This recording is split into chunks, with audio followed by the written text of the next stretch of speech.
Fala, curioso, tudo certo?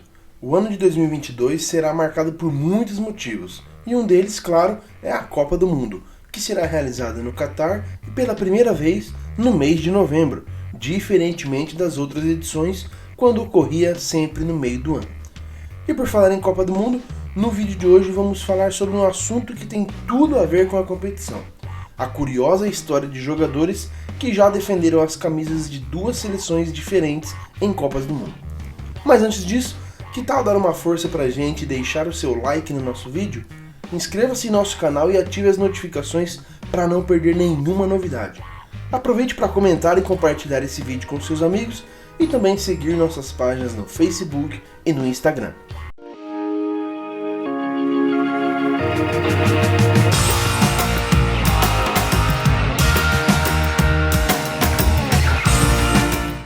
Seja mais uma vez muito bem-vindo ao Esporte Curioso. Eu sou Giovanni Framig, mas pode me chamar de Gijo. Sou jornalista, apaixonado por esportes e um curioso por natureza.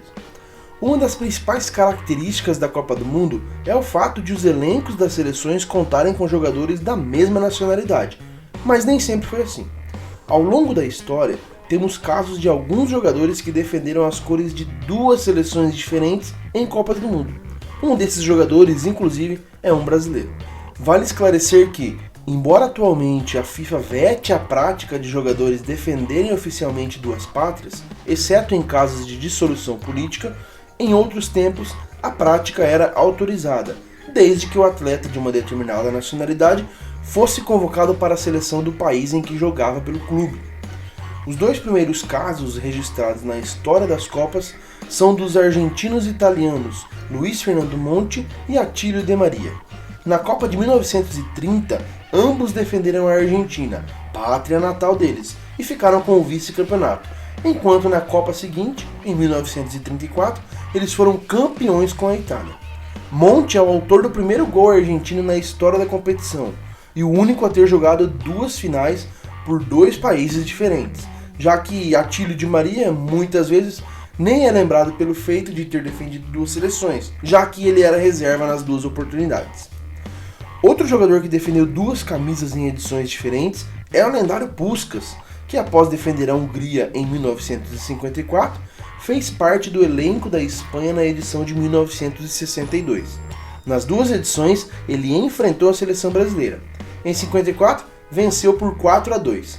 Já em 62, perdeu por 2-1 e passou em branco nas duas oportunidades. O uruguaio José Emílio Santamaría vestiu as camisas do Uruguai em 1954 e da Espanha na Copa de 1962. E é claro que o Brasil não poderia ficar de fora da lista. O centroavante brasileiro João José Altafini, o Mazola, que jogou no Palmeiras, foi campeão pelo Brasil em 1958 e defendeu as cores da Itália 4 anos mais tarde, em 1962. O ex-atacante é, ao lado de Giuseppe Meazza, o quarto maior artilheiro da Série A italiana, com 216 gols. Em entrevista, o brasileiro explicou o motivo de ter defendido a Itália na Copa seguinte ao título. Abre aspas. É muito simples. Naquele tempo, o Brasil não chamava quem jogava no exterior. Ninguém. Eu estava no exterior e não seria chamado. Eu, com 23, 24 anos, ficaria muito chateado se perdesse o Mundial. Então, não fui eu que deixei o Brasil, foi o Brasil que me deixou. Na década de 1990, aconteceram os últimos dois casos, ambos ocasionados pelo desmantelamento da antiga Iugoslávia. Robert Prosinec atuou pela Iugoslávia na Copa de 1990 e pela Croácia em 1998. E Dejan Stankovic, conhecido aí por ter jogado na Inter de Milão, por sua vez, fez parte da seleção da Iugoslávia em 1998 e da Sérvia e Montenegro em 2006. Ambas as situações, entretanto, não foram interditadas pela FIFA, já que a entidade máxima do futebol entendeu que os atletas não trocaram de país, mas na verdade as nações é que se fragmentaram e se tornaram repúblicas independentes.